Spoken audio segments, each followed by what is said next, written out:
So, I want to talk about the cities in the world that I think are the most interesting. And these aren't necessarily the most beautiful cities in the world or the best cities in the world, although some of them are.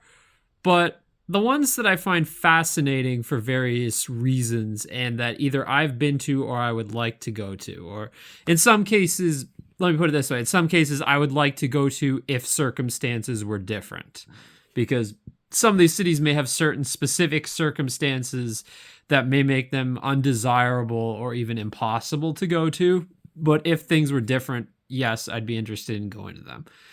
So I guess what these cities have in common is that I find them fascinating, unique, eclectic, bizarre, or just interesting. They're often places that are at the fault lines of different civilizations or different cultures, or just have a very unique aspect to them that is very different from anywhere else that really sets them apart. So I'm going to go through this list and I have 15 on this list. So yeah, starting out number 15 is Buenos Aires, Argentina.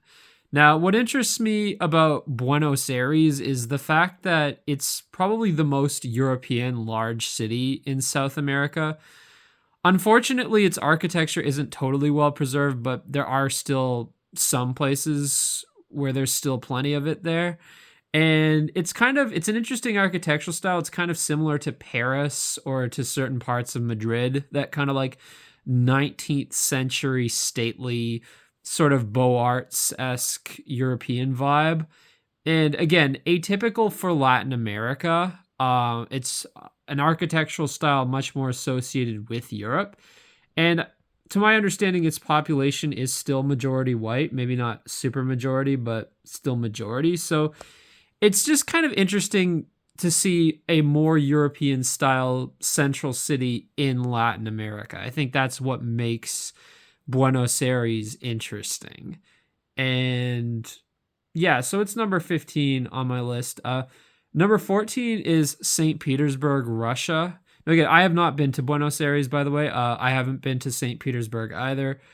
What makes St. Petersburg interesting is that it has a very, very European architectural style. It's very beautiful, but it's also in Russia, which is a country that I view as European. It is a European country, but it also has some, Asiatic cultural elements.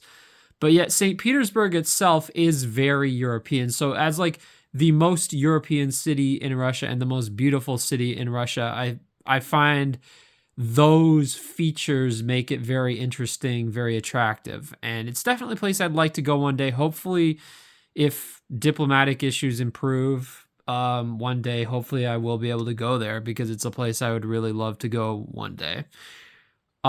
Just the architecture is quite spectacular. The palaces, the canals, just a lot of it's very intricate, very beautiful. Certain buildings have a very distinctive look that is just very distinctive to St. Petersburg specifically, like the Hermitage and some of the surrounding buildings.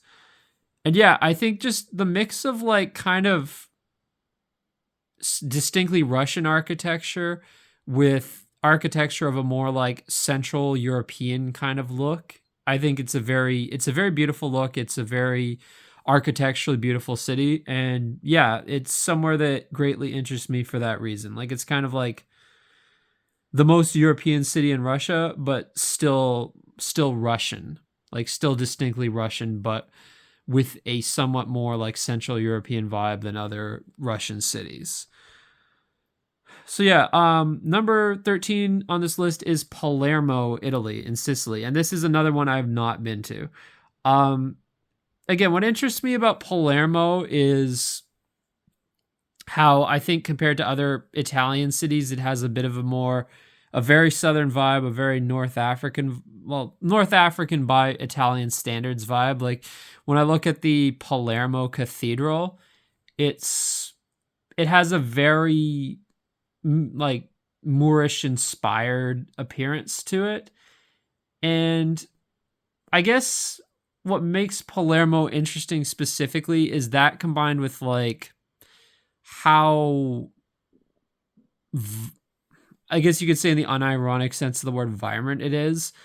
Um, Again, many of these characteristics it shares with Naples, though, which is why it's not a lot higher on the list. But I do think Palermo is interesting in its own way, and it is a place I would like to go to one day. Next on the list at number 12 is Porto in Portugal. Now, what I think is great about Porto is it has a very unique and eclectic architectural style. Like, it's not quite like other Portuguese cities in the way it looks. And,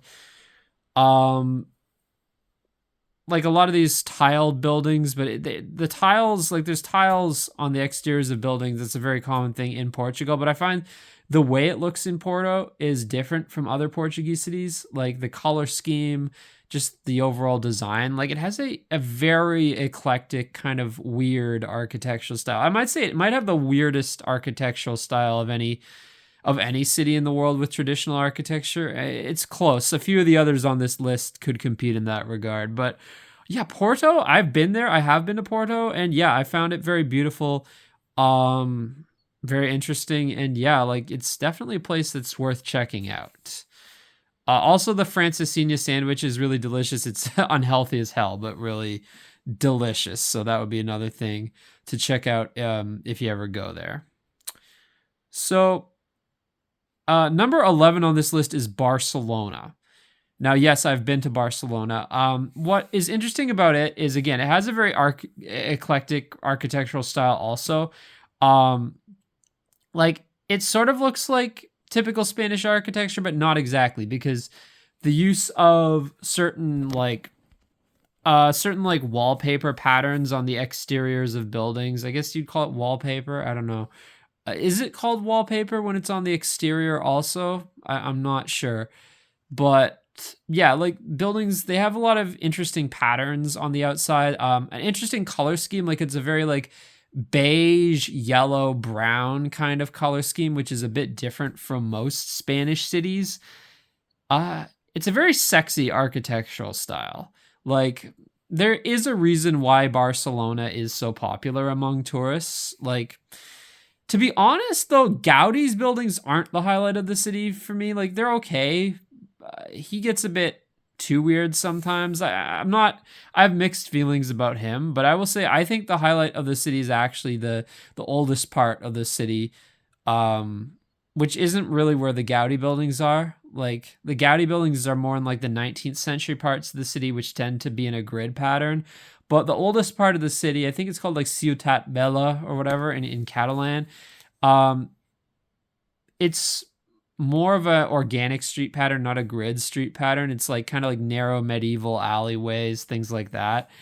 Yeah, that part of the city is just gorgeous and very old, very beautiful.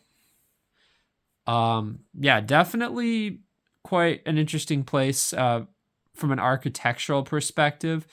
And also in the sense of like the kind of the fact that it's like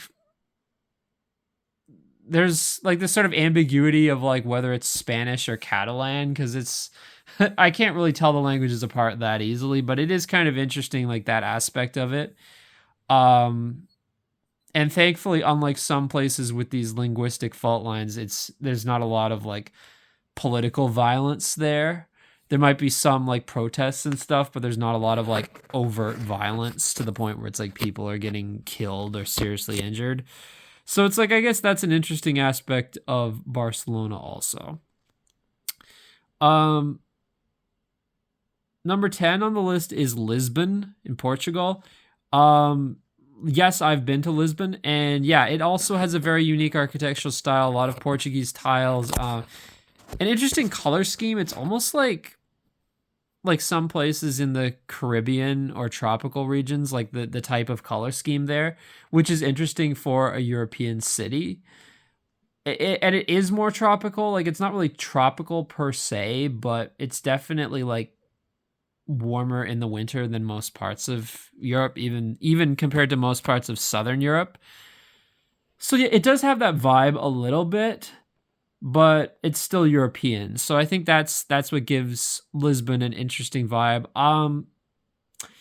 I do say one negative about Lisbon though is it has been demographically transformed a bit more than many European cities from what I've seen. And I do feel sometimes the culture of the city can be a bit diluted for that reason. Like, even if it's been very architecturally well preserved, I would say in terms of culture, like for instance, when I was there, I saw a lot of like African people like doing like dances in public squares and stuff like that, like very overtly African style dances and music. And it's like, okay, this isn't Africa, this is Portugal, and it feels like you're really imposing your culture here. So, I mean, that would be one drawback of Lisbon, but nonetheless, I mean, architecturally and in terms of like, there is still a lot of like Portuguese food and, you know, the architecture is very well preserved. The sidewalks are very interesting. Like I think it's called calcata, the type of stone with like patterns in it. Yeah, like I mean, it's kind of like little blocks of stone to form a pattern in the sidewalks, and these sidewalks are everywhere in the city.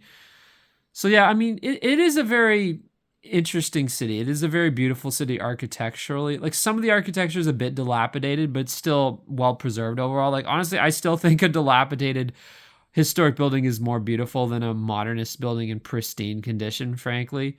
So like incomparably more beautiful, frankly, because modernist architecture is fucking hideous. I would even say it's more beautiful than one of these like half-assed reproductions of historic buildings that you see lining the streets of many German cities that were destroyed in World War II, frankly.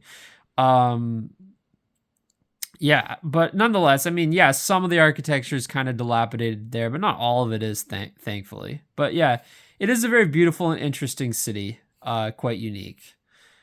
Um, Number 9 on the list is Venice. Now, Venice might be the most unique city architecturally in the world in the sense that it's like the whole city is literally an island rising out of the sea. It's literally like a brick and stone island. Like there's very little grass in Venice. It literally feels like the city is just popping out of the water. And there's just canals everywhere. Like, I mean, it is just such a unique city. There's really nowhere quite like it in the world. Like there's other places with canals, but the fact that it's not only has a bunch of canals but is completely surrounded by water, it feels like a very aquatic city. Not only that, but it's literally shaped like a fish. Like, look at it on a map. It is literally shaped like a fish. Is that deliberate? Was it designed that way to look like a fish? I don't actually know, but I find that very interesting. But yeah, it's one of a kind. It's honestly amazing that Venice even exists. It's kind of like architectural beauty maxing to the point where it's like, good gosh, you're embarrassing everyone else here. Yeah, Venice from an architectural standpoint is absolutely stunning and absolutely unique. The only reason it's not higher on the list is like it's an interesting city from an architectural standpoint, but I think from like a cultural standpoint, some of the other cities on this list are a bit more interesting. Simply because of their very unique mix of cultures. And again, I'm not saying mixing cultures is always a good thing. I mean, it can often be a bad thing in the sense that it dilutes cultural identity, but I will say that certain places that have a very distinct mix of cultures can be interesting. But here's the thing. It's only interesting because it's like maybe two cultures to some extent mixed together. But when you have every culture mixed together, like in Toronto, it becomes nothingness. It just becomes like mixing every type of cereal in a bowl where it tastes like nothing. So that's kind of the distinction here. Between say like biculturalism versus multiculturalism. Like biculturalism can be interesting, but multiculturalism is a hodgepodge of nothing. Maybe even triculturalism can be interesting in some cases, but I'm sorry, when it's like literally every culture sprinkled together, you just get a bland mix of nothingness. And even in these cases where it's like bicultural, tricultural, it's still often, in many cases, cultures that have some similarities. And in many cases, sometimes it's in spite of that the city's interesting, not because of it, as I will get to with some of the other cases that I'm going to list later on. But yeah, those are kind of my thoughts on that. But yeah, anyway, the next number 8 on the list is Genoa. And what makes Genoa interesting is that, okay, unlike Venice, it's a bit less touristy and a bit more gritty. And I do find that's one thing that makes these cities interesting when they have this like historic but gritty kind of vibe. Like a lot of the cities on this list, I think, have that vibe. Especially a lot of the like Southern European maritime cities, I think specifically have that vibe. And yeah, Genoa definitely does. People call Genoa the Naples of the North, and it really does feel like that. Like it really feels in some ways more southern than northern Italian, despite being in northern Italy, because you have these like medieval buildings that are very close together, very narrow alleyways. A lot of these buildings apparently like they barely even get any sunshine because it's all crammed in together so much. It's very much kind of like a medieval version of Kowloon walled city. Well, maybe not to that extent quite, but it's very dense. Like in some neighborhoods it gets like absurdly dense, and it wouldn't be the place I'd want to live the most, but let me put it this way. If you gotta, Genoa is basically an example of like, if you want to build a ghetto but make it look nice, Genoa is a perfect example of that. I mean, it does feel a bit kind of like the medieval hood, kind of. And to be fair, some areas are kind of hood because there are some like migrant populations that have taken root there. Also, there's a lot of prostitution. I saw so many prostitutes in Genoa, and they were almost entirely like non-European. I saw some like old Italian boomer man hooking up with some like La 56%er woman, and I was like, bruh.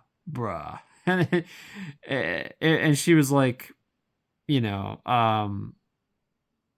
I forget if she was like looked more like African or Latin American, but she was pretty overweight and middle aged and all that. And it's like whatever. But oh my gosh, yeah. But like my point is about Genoa. Yeah, it does have kind of a seedy, sketchy vibe. It's not the worst from what I've seen. It's not actually the worst city in terms of like serious crimes, but it does have this kind of like low level seediness to it. Which again, it does make it interesting. Like, kind of has a bit of a like Tortuga from Pirates of the Caribbean kind of vibe. Although some of the other cities I'm going to mention toward the top of this list are even more like that. But yes, Genoa does have that vibe a little bit, but it is also very beautiful. Like, there's a lot of buildings with the wallpaper on the outside, kind of like in Barcelona, but with in some cases like paintings on the outside of the building, like painted imagery. And yeah, it's a very beautiful architectural style. The one thing I'll criticize is the fact that they built this hideous fucking elevated freeway next to the harbor that goes right in front of a lot of these beautiful buildings. I actually did a video when I was there where I filmed it. Yes, as I said, yeah, I've been to Genoa. Did I mention I've been to Venice also? Yes, I've been to Venice twice. And yes, I've been to Genoa. And I filmed a video there and I put it on this channel with about that hideous elevated freeway, which I wish they would tear that fucking shit down. It is such a blight on the fucking city. I get the vibe with Genoa that tourism there is starting to take off a little bit, and I did see a lot of like tourists go home graffiti. Genoa is not Venice, like, or like do not turn Genoa into Venice and stuff like that. So I get the vibe that like a lot of them are like they're noticing the fact that Genoa is starting to get on the tourist map and they're not liking it. But again, I've explained my feelings on this in other videos. It's a very complicated issue. But yeah, I mean, Genoa is a very interesting city. I can see why tourists do want to go there. A lot of historic architecture, but it also has like a very gritty and authentic vibe. Like when some people complain like, oh, this city feels like Disneyland. I don't particularly like that whole sentiment because the implication is like, oh, that beautiful historic places are inherently like Disneyland, as if Disneyland didn't copy these places in the first place rather than the other way around. But my point is Genoa doesn't feel like that. It feels very gritty in a historic way, And again, if you like that kind of vibe, like again, Barcelona's kind of like that, Lisbon is kind of like that, Porto's kind of like that. Palermo probably. I haven't been to Palermo, but I would assume it's probably like that. And definitely Naples, which I will get to. I'm getting to Naples, believe me. Um but yeah, Genoa definitely has that vibe. So if you're into like the authentic, gritty, historic vibe, that like Mediterranean port city vibe, Genoa definitely has it. And it's definitely the grittiest city in northern Italy by far. It's also the dirtiest city in northern Italy, but that kind of comes with the territory. So like, yeah, there's some litter, poop, graffiti, stuff like that, broken bottles. I actually threw out a few bottles there. Like I saw these glass bottles and one of them was like perched right on a ledge where it would be very tempting for some dumb teenager to just push it off and potentially it could hit someone below, like in that scene in Train Spotting. Ah, Lasse got glassed. We can't leave till we find what cunt did it. You know, it was basically, yeah, like that kind of situation could have very easily happened there. So yeah, I picked up that one and several other glass bottles, which again, I don't mean to like pat myself on the back as if I'm some kind of like fucking hero for doing this. But I think this is just something that, again, if you want to be a good person in a very small way that doesn't take a lot of effort, cleaning up a bit of litter, and especially these fucking glass alcohol bottles, because again, these bottles, people can be injured by them, by the broken glass if it falls on them, or if they walk over the broken glass. Dogs can be injured, cats can be injured, people can be injured. Like it's just good to like pick up these glass bottles and get them out of the fucking way, dispose of them if possible. But yeah, those are my thoughts on Genoa. So yeah, number 7 on the list is Moscow. Now, I've not been to Moscow, unfortunately, much like, I haven't been to Russia at all. It's a place I definitely would like to go to. Um, what I find makes Moscow interesting is that of the cities in Russia with well-preserved historic architecture, which are especially Moscow and St. Petersburg, what makes Moscow interesting is that it's very Russian. Like I find St. Petersburg, from what I've seen of it, looks very European, but Moscow looks specifically Russian. And I'm not saying Russians are not European, but I'm saying like Russian architecture has a distinctiveness from it to it, whereas like St. Petersburg looks more Central European, whereas Moscow looks distinctively Russian. Like a lot of the like what people would call like Christmas ornament style architecture, like St. Basil's Cathedral and other buildings like that in the Kremlin, very distinctively Russian. Yeah, I would love to go there. I would love to see it. It's just gorgeous. Especially the Kremlin, but also some of the surrounding areas, like along the river. Just it looks really gorgeous and very distinctively Russian. And yeah, I mean, I guess that's all I can say about it because again, I haven't been there, unfortunately, and I'd love to go there one day. So yeah, Moscow. It's also interesting because of its geopolitical importance. I'd be very interested to see in Moscow like how militarized does the city feel? Like does it feel like there's cops everywhere, there's soldiers everywhere? Like what is the general vibe in the city? Because I kind of felt that way a bit in Washington, D.C. So I wonder if Moscow would have a similar vibe in that regard.